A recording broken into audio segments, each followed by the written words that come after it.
Today we're going to talk about Goliath by Tochi Onyebuchi. Thank you, Tor, for this lovely finished physical copy of the book and for the e-arc. All thoughts are my own, and like I do in all of my reviews, I'll start at the top with my general reading experience and thoughts, and then we'll get into the details of writing, characters, world-building themes, etc. And yeah, if you've been keeping up with my channel this last month, this book has been a journey for me, one of the most mixed, varied reading experiences of my life, where I started this book really wanting to like it. I have been anticipating this book since 2020 when I saw an interview with Tochi and he was talking about this gentrification sci-fi adult novel he was putting together, and I'm like, yes, I want to read that. And at that point, I hadn't even read Riot Baby by him. I've since read both books, and we'll talk about Riot Baby at the end of the video. But I picked this up, and I like to start the year off with really good new releases. Like last year, The Mask of Mirrors was my first one, and this is the first arc of this year. So maybe I was nervous, I was confused, and then I picked it up, and it was not what I was expecting whatsoever, and I almost thought, okay, I'll give it 100 pages, and if I'm still not feeling it, I will DNF it. And then I finished it, and then I loved it enough to reread it, and then annotate it, which, if you know me, I do not annotate books very often. I think it jars the experience for me, but for this book, the way it's written, the way I wanted to experience this story, I loved annotating it and re-experiencing it, and it actually took me 11 days to read it my first time and 8 days on rereads, so go figure. And it's a relatively short book. It's only 320 pages. And I do recommend reading a physical copy over an e-copy just because it's nice to be able to flip back and reference things because of what we'll talk about in this review. So, do I have a solid rating for this book? It's a hard thing for me to say. I think it's in 4.5-star range, which, depending on time, could become a 5-star in terms of it stays in my head for so long. I mean, I read this book twice in 1 month, and it's been a journey, but I can't quite ignore how much work this was for me. And even if I say this was a book that was worth the work, there were some parts that I'm just like, I still would have liked if it was done a little differently here. And I will explain that in the review. So that's my general thoughts. Now, what are you going to get in this book? So this is a sci-fi book that is a lot like a lot of the great thematic idea-based sci-fis of classic times, where it really looks at where we are today as a culture and where we potentially will be in, a generation from now. It's one of those works. I think it is such an important piece of sci-fi literature in that sense. I don't think I've read a work that has really captured 2020s right now as much as this book has, and really encapsulates its projected future. It reminded me a lot of literary sci-fi that I've read from the 50s and 60s, but with today's culture and lens. And it also reminds me of those works because of its writing style, because of how challenging it is, how much it forces the reader to engage with it in order to take away things from it, which I think is, it's a rough thing to go into as a reader, depending on what you were expecting from the book. So that's what we're going to talk about first, is writing style and the narrative, because the narrative framework and the writing style, I think, are really important to know going into this, because if you don't have the right expectations, you will probably not enjoy your experience with this book. So the writing style is very literary. I would say it's very descriptive, dense, but also sparse. I say this is a short story, but every page packs a huge punch.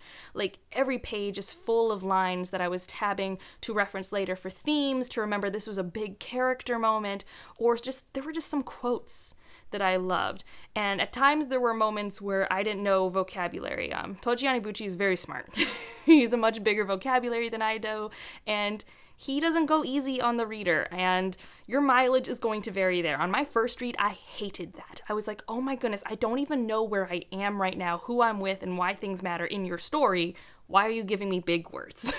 Okay, so I didn't like it on my first read. It didn't bother me at all on my second read, so I think on my first read, I was mostly just confused. And that leads us into some of this, narrative framework stuff. It is so nonlinear, and it's non-linear in the sense kind of like Witcher season 1, where it also doesn't tell you it's being non-linear, if that makes sense. And this is the part where I take off the half star specifically, is when you meet characters, almost every character will have a flashback moment where you see where they used to be, and by seeing where they used to be, you get insight into the world and how the world has gotten to where it is. They're really important, but they're not telegraphed as this is a flashback.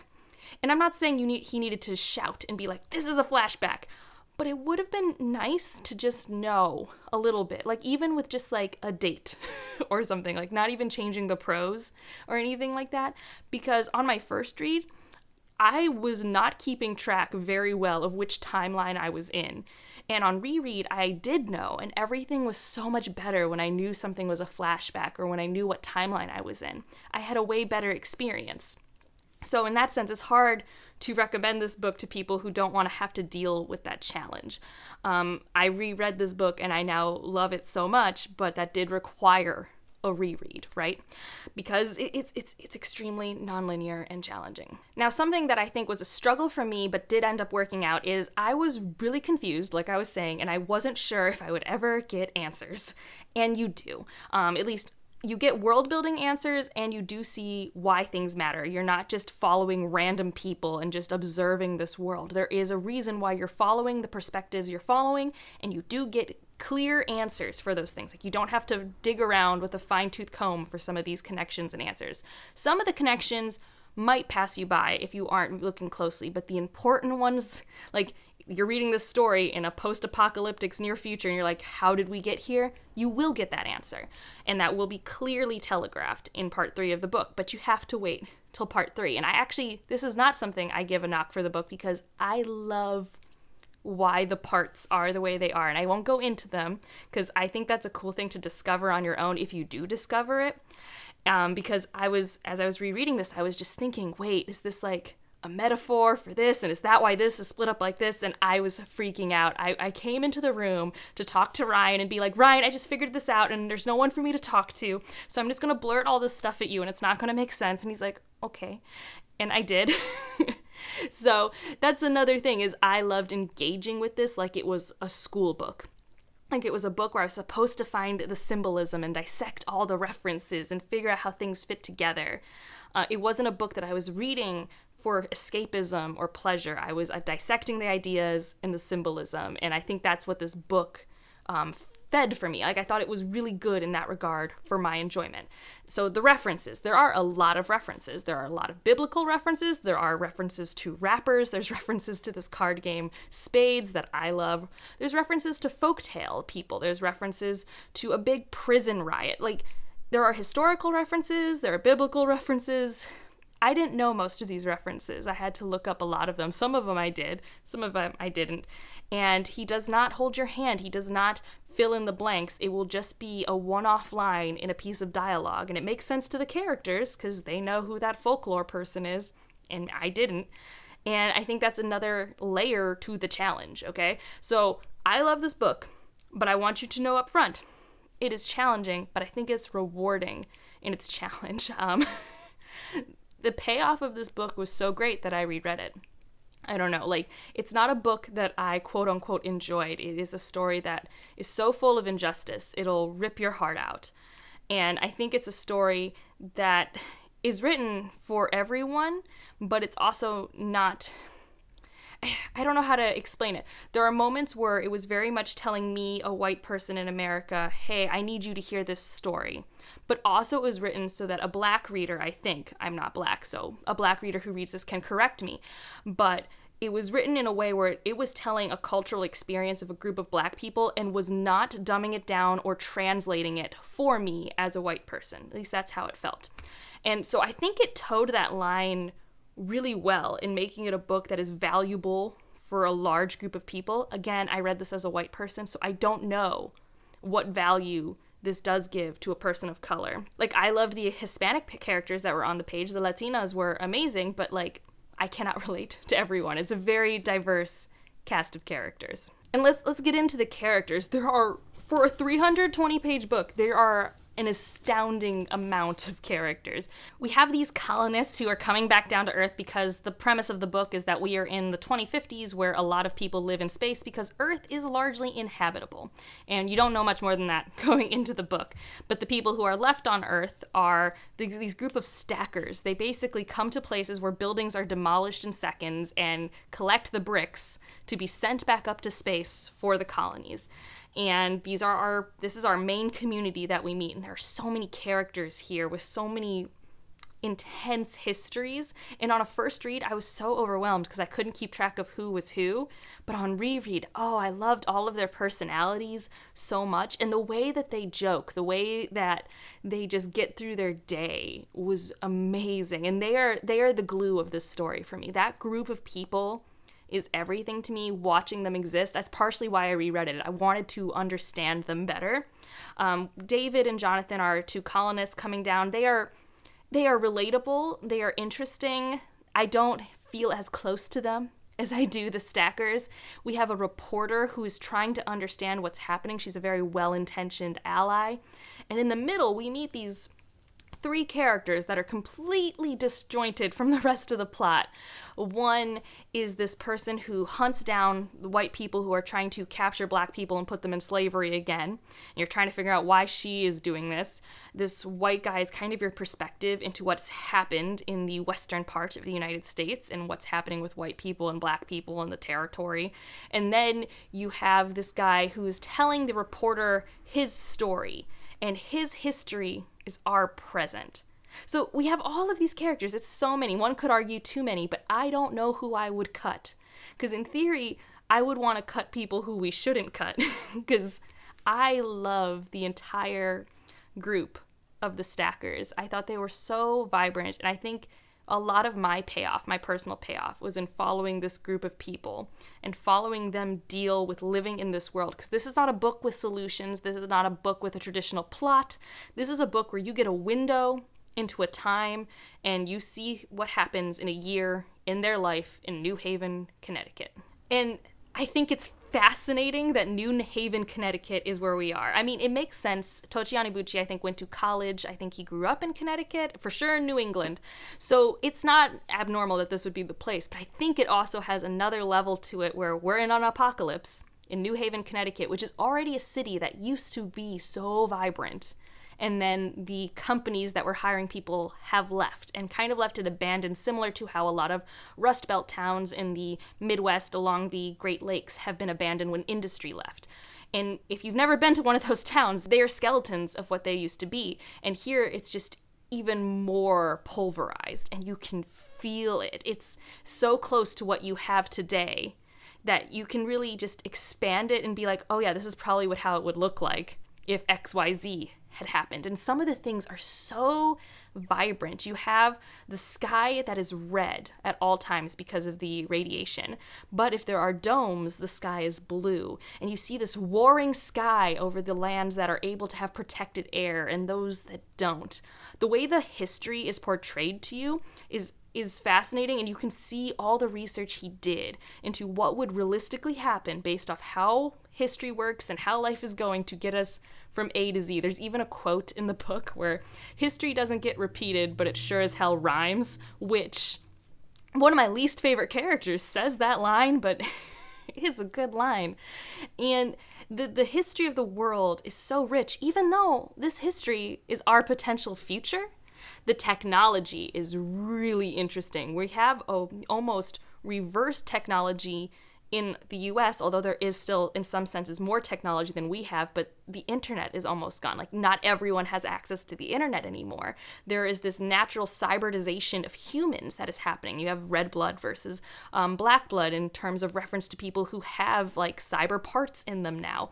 People have these beehives that are, like, basically their little cameras that take pictures of everything. I really liked seeing the technology and how it evolved and how humans have evolved to live in it, and also just how people have to deal with what the world is like. I think something I was talking to Ryan about that I have never thought about, where there has been nuclear fallout. That has happened. We're not talking about if it could happen. We're saying it happened. And what happens to the Earth after it happens? We couldn't stop it. We weren't in that movie where we prevented it from happening. It happened. And I think we all always think about the immediate effects.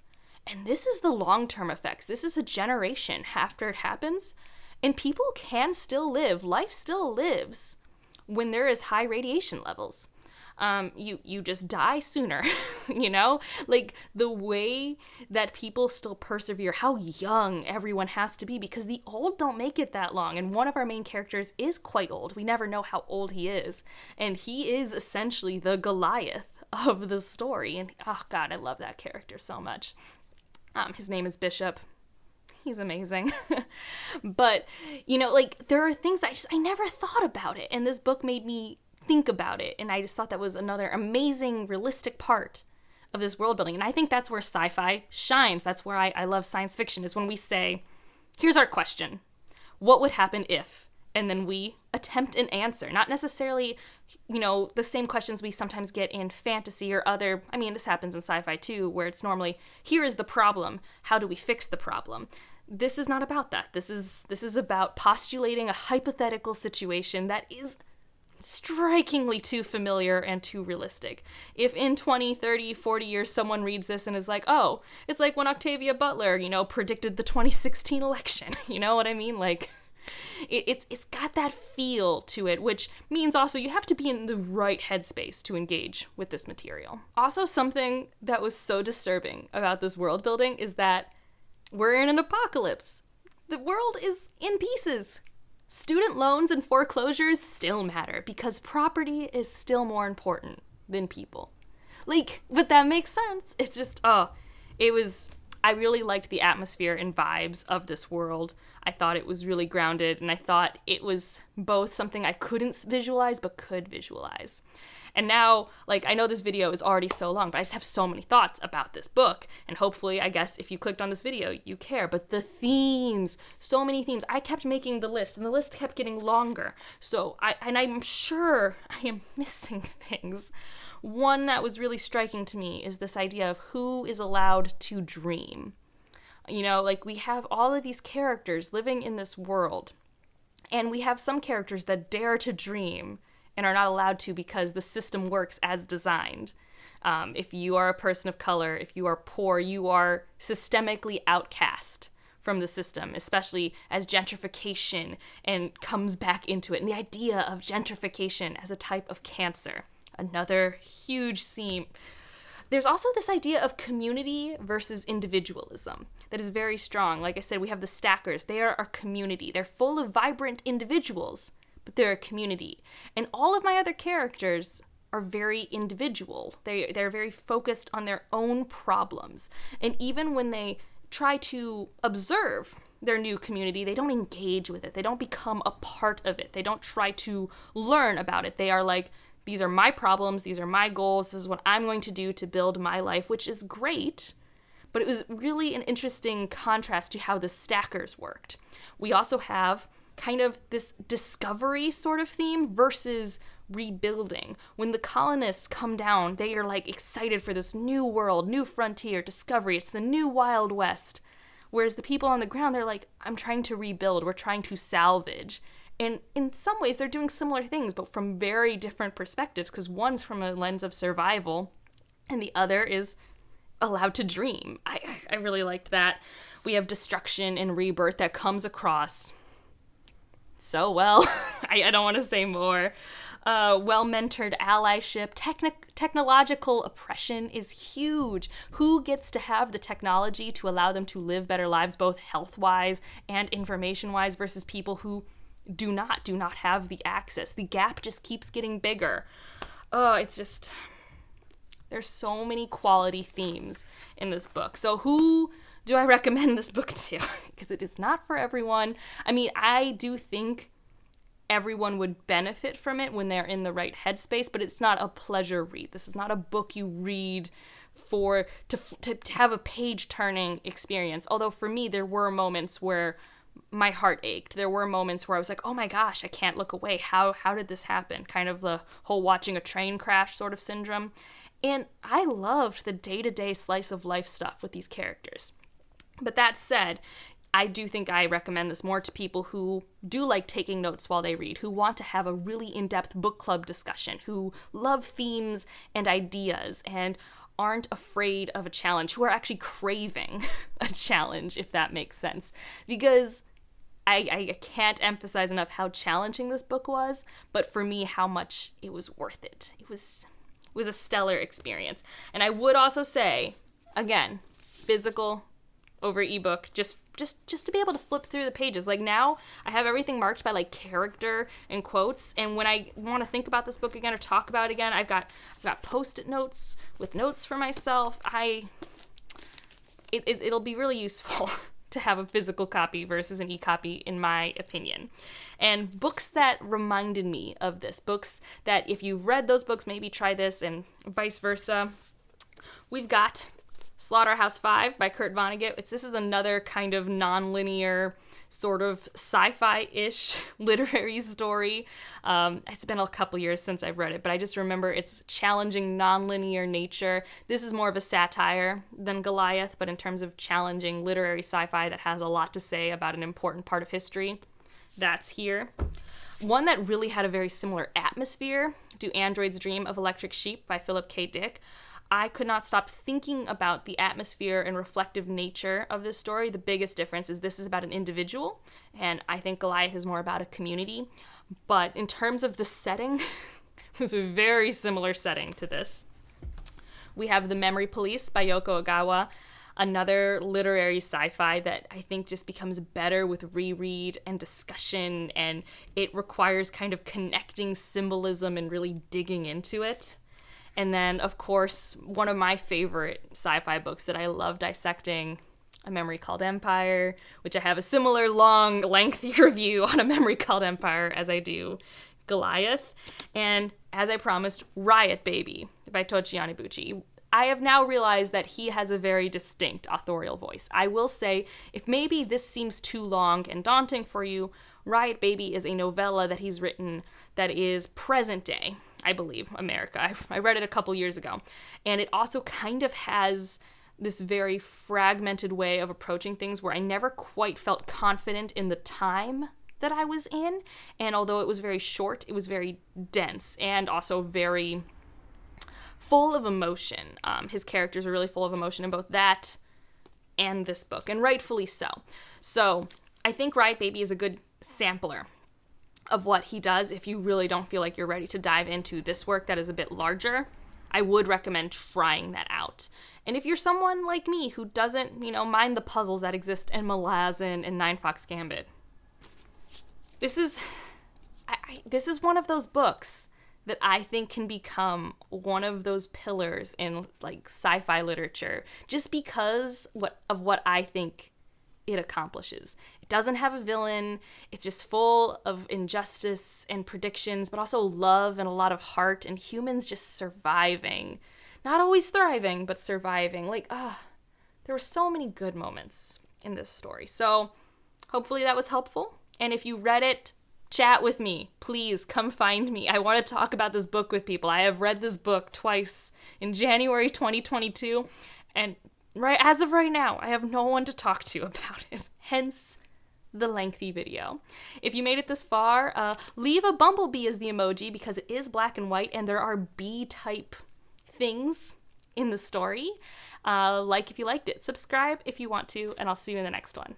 Bye.